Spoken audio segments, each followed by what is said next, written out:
In 1990, an old woman died in a one-room tenement in Ahmedabad, alone and forgotten. She had spent her life in the shadow of her illustrious father. After his death, she lived to keep his memory alive. She was Maniben, the daughter of Sardar Vallabhbhai Patel. Sardar Patel, the silent colossus on the Indian political scene, the great organizer, the Iron Man of India, who brought about the formidable task of integrating the 565 princely states into the Indian Union. Sardar Patel, who organized the strength to actualize Gandhi's and Nehru's dreams. The great man of action, the likes of whom were never again to be seen, yet who only wore clothes spun by his daughter, whose kurta, when he visited the Nizam of Hyderabad, had 8 patches on it, who bequeathed no power to his children, and left 200 rupees in his bank when he died.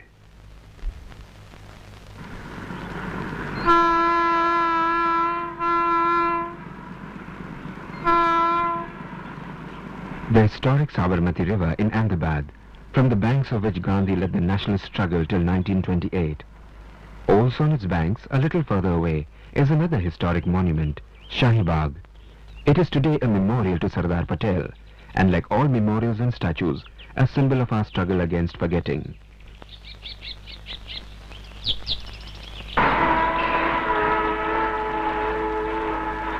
And yet memories cannot be lived fossilized.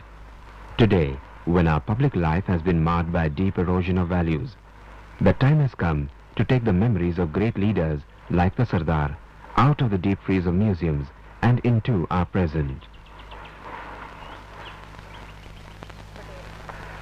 See, persistent efforts which have been made to belittle Sardar's role in Indian history has definitely some effect in making people forget his tremendous contribution.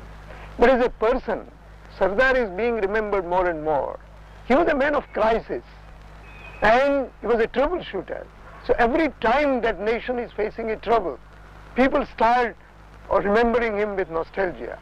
Even those people who criticized him during his lifetime, socialists like JP and Madhulimiye, or communists like Nambudripad and Jyoti Basu, they all confess that they have made a mistake in evaluating Sardar.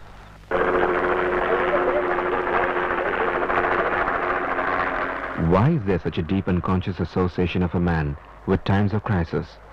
Is it because, like some father figure, he reminds us of a firm and responsible handling of trouble in the past? Safdarjung Airport, then Willingdon Airfield. The Sardar was here on the 27th of October 1947, watching a sortie start and another end, and waiting for the return of VP Menon with news from Kashmir. Kashmir was one of the 565 princely states in existence then. 565 princely states, some smaller than 5 square kilometers, but all pampered by the British and allowed to live under the illusion of being free, and given the option of joining either India, Pakistan, or remaining independent. What would the new India have been like, minus the princely states and minus Pakistan? A mutilated land with its edges crumbling, its fabric ridden with innumerable holes, holes that could easily tear apart the nation to shreds.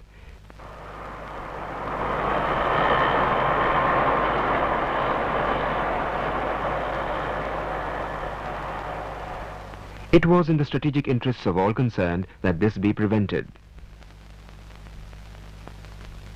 The job of integrating these princely states into the Indian Union required great tact, diplomacy, and a deep understanding of human nature. The Sardar convinced all the states to join in, with the exception of Kashmir, Junagadh and Hyderabad.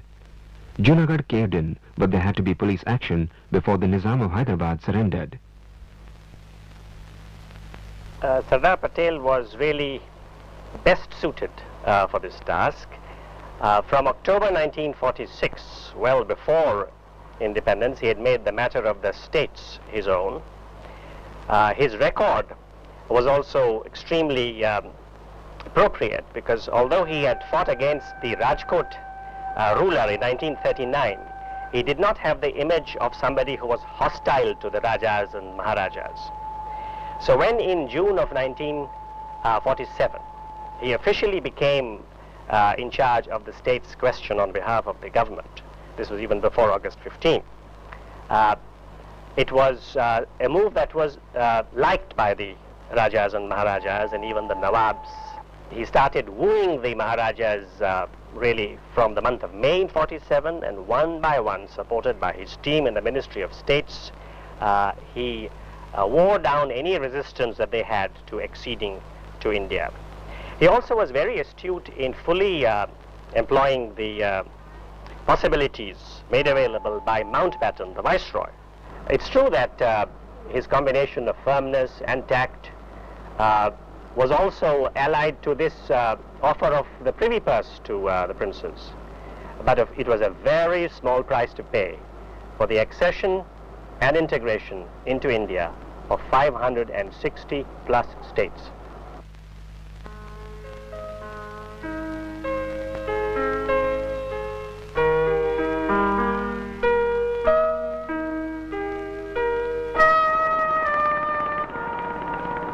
Nadyad, a small town halfway between Ahmedabad and Baroda in Gujarat. It was a town of twisting streets and 25,000 people when Vallabhbhai was born here. His mother, Ladba, gave him birth in an inner room of this house belonging to her brother, Dungair Bhai, where she had come for her confinement.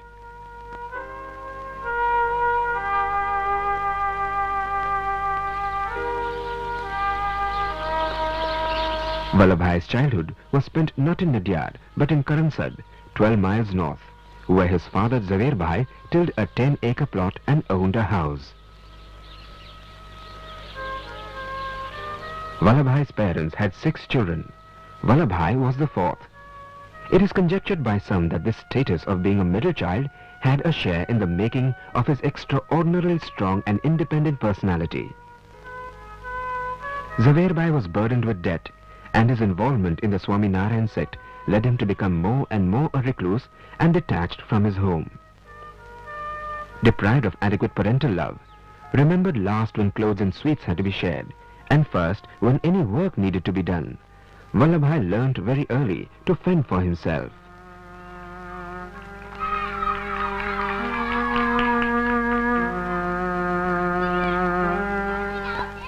At school, interesting character traits began to reveal themselves in the personality of little Vallabh.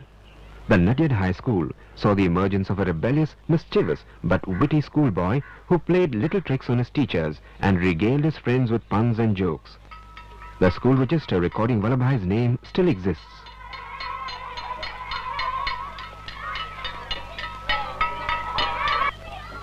His strong, willful character and resistance to injustice, even at the cost of incurring the wrath of his teachers, earned him the names Stormy and Outlaw. A teacher once asked Vallabhbhai, "So have you brought the 200 padas?" In Gujarati, pada meant tables, but it meant buffaloes as well. Vallabhbhai replied, "Sir, I did bring 200 padas, but 2 of them were rogues. They turned wild at the school gate and turned around and scared away the rest of the padas as well." Vallabhbhai's family was indifferent to his education. He could easily, like his brothers Soma and Narsi, have taken to tilling the land, but he had other plans for himself. At the age of 22, he passed his matric and later qualified as a district pleader. And then he began to save up money for his dream, to go to England for his barristership. The most striking feature of Vallabhbhai's personality was always his great capacity for sacrifice, for taking second place and doing so gracefully and in complete silence. The England story is one very early indication of this remarkable ability. Sardar had set his mind on becoming a barrister by going to England. He was saving for a number of years. He had even prepared his passport. But when his elder brother came to know about it, he said that the passport is V.J. Patel, so I can also go. Sardar very willingly handed him over the passport, the entire savings that he had collected. He even agreed to maintain his wife in his absence. On Vitthal Bhai's return, Vallabhbhai wanted to leave for England, but it was not to be. His wife Zaverba died suddenly of an intestinal ailment at the tender age of 29 years.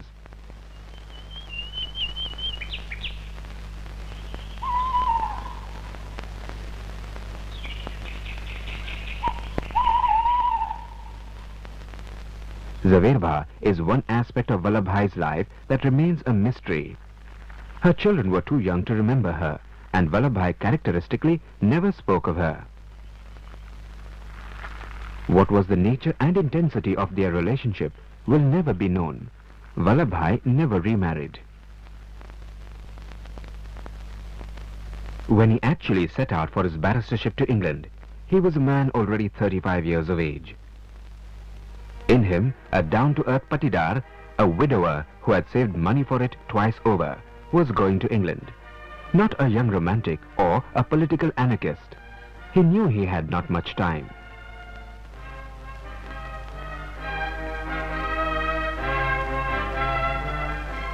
And ultimately, finally, when he could go to England, he was more than 35. He had no time and he concentrated on his studies. He was the first to attend and enter the bar library, last one to leave. He cut down on all social contacts. He never even went to see the number of Indian revolutionaries who were there. Concentrated on his studies, passed out the examinations with flying colors in record time, and rushed back home to his family, to his responsibilities, and to his profession. Only a few yards away from the courts in Ahmedabad is the Gujarat Club, where many lawyers would assemble to play bridge, smoke, gossip, and discuss politics.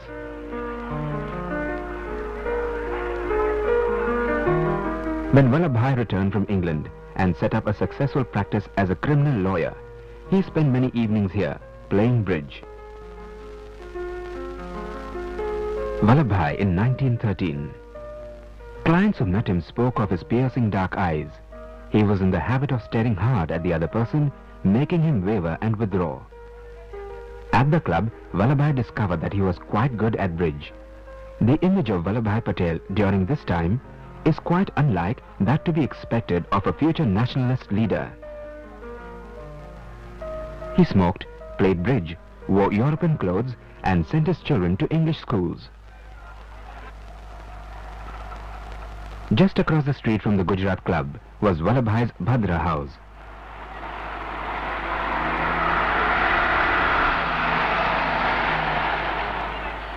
At this juncture, his interest in politics was minimal. He was scornful of the methods of the Indian nationalists, which then revolved around either making petitions or throwing bombs. And then in 1915, an event of staggering importance took place. Mohandas Karamchand Gandhi arrived on the Indian national scene from South Africa with his new weapon of the Satyagraha.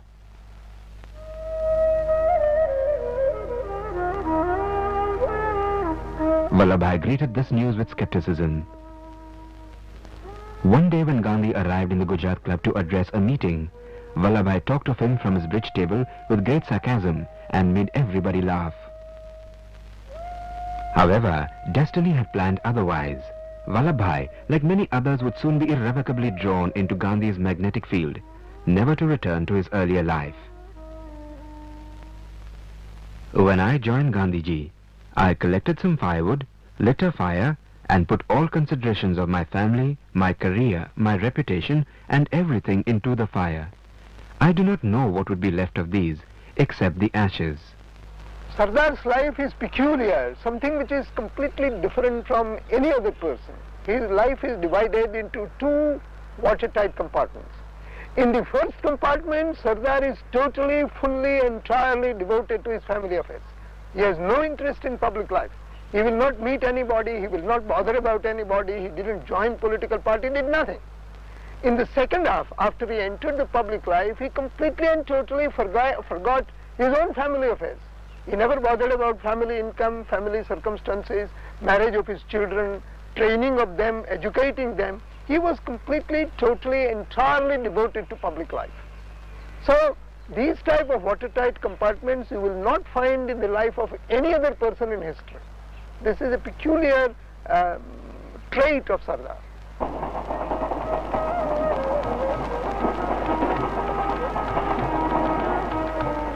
It seems very apparent in retrospect that here was somebody who was just waiting for a chance for renunciation, for something meaningful to come up to which he could offer up his life.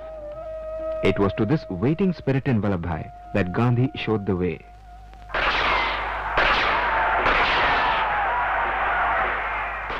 Armed struggle rarely led to the arms being laid down after the struggle was won.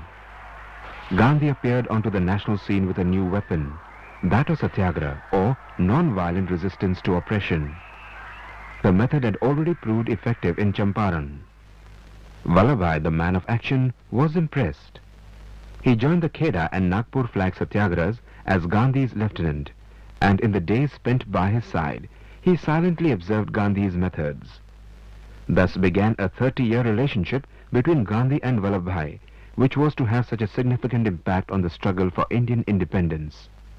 The non-cooperation movement was launched on a national scale by Gandhi, but violence at Chauri Chaura in February 1922 made him withdraw the movement.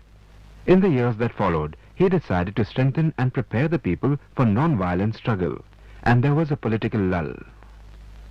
The political lull was broken by the events of 1928, the first of which was initiated by the Raj, the Simon Commission.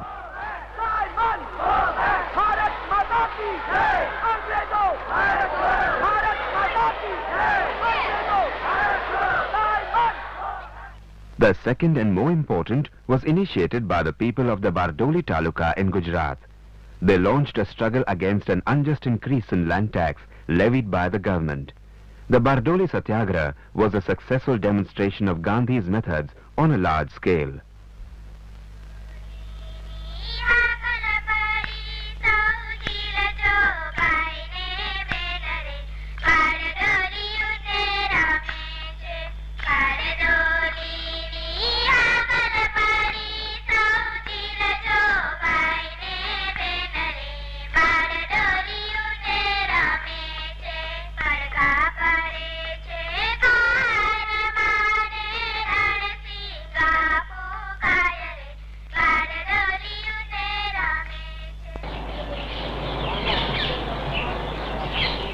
Vallabhbhai's house in the Swaraj ashram in Bardoli. Vallabhbhai's was the room on the right, and on the left was his daughter Maniben's. Some of the fruit trees in the garden were planted by Vallabhbhai himself.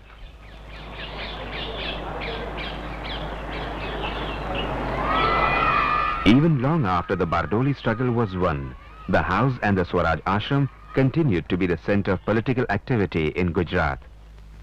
Uttam Chand Shah, then the secretary of the ashram, is today 99 not out, as he says. As a close associate of the Sardar, he was a witness to all the political upheavals that took place here, during Bardoli and after. Today, his daughter Niranjana Ben manages the ashram, which also runs a school for tribal girls.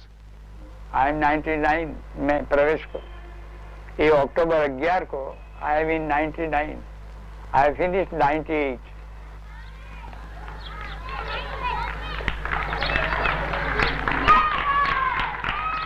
An old Haveli in Bardoli. These quiet houses and lanes were mute witness to the classic experiment in Satyagraha that was carried out here in 1928 under the leadership of Vallabhbhai Patel.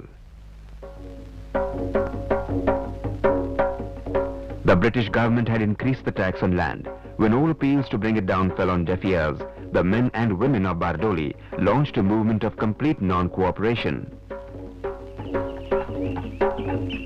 No barber would shave government servants, no carriage would carry them, and drums would be played when a government official entered the village, warning the villagers, and the streets would immediately become deserted.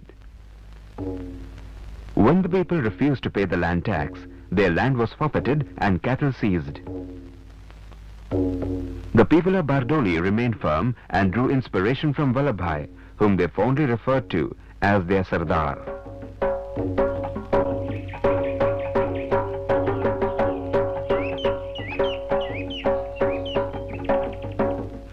The British grew desperate to end the movement, afraid that it might spread to the rest of the country. The Battle of Bardoli was won, and the slogan of Bardolizing India resounded through the country. India's Sardar was born.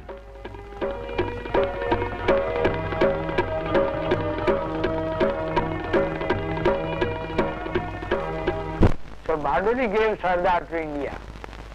Gandhiji heard that people are calling him Sardar. So he was the Sardar of all India. So Bardoli gave Sardar to India. Then that he was Sardar Vallabhbhai Patel. Uttam Chand Shah is a man who hasn't forgotten. He is one of the last few we have amongst us who haven't forgotten. Perhaps as he sits relaxing on the hitchcock outside his room in the ashram, the memories of the past are far more vivid to him than his experiences of the present.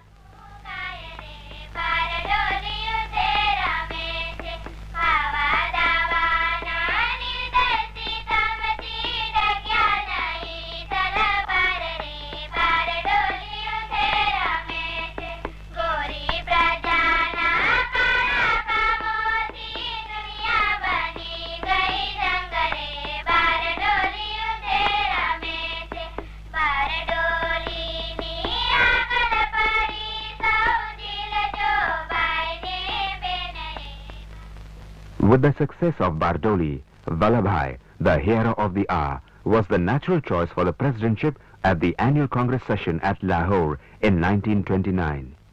Yet, Gandhi preferred Jawaharlal, and bowing to Gandhi's wishes, Patel withdrew. The Lahore session was historic because for the first time, Congress made complete independence its main goal and unfurled the tricolour on the banks of the river Ravi. Characteristically, there is no record of what Patel felt about the sacrifice. Events like these and later differences led to the simplistic view of Patel and Nehru as opponents. But a closer look at their actual contribution to the national movement reveals otherwise. Intellectuals have tended to neglect Sardar Patel because, I think mainly because of the towering figures of his two contemporaries, Mahatma Gandhi and Jawaharlal Nehru.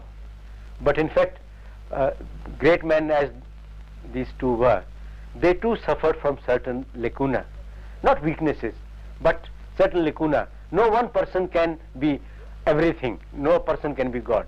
Sardar Patel's great contribution to freedom struggle is that he made up the lacuna from which Gandhiji and Jawaharlal Nehru suffered. No struggle can function without proper organization. He provided, in the crucial years of the 30s and 40s, the organization structure for the freedom struggle, especially in the periods when no mass struggle was going on and where the movement had to be kept alive through organizational measures, through day-to-day agitation. A very boring job, but a very necessary job. Often, while recounting the story of the national movement,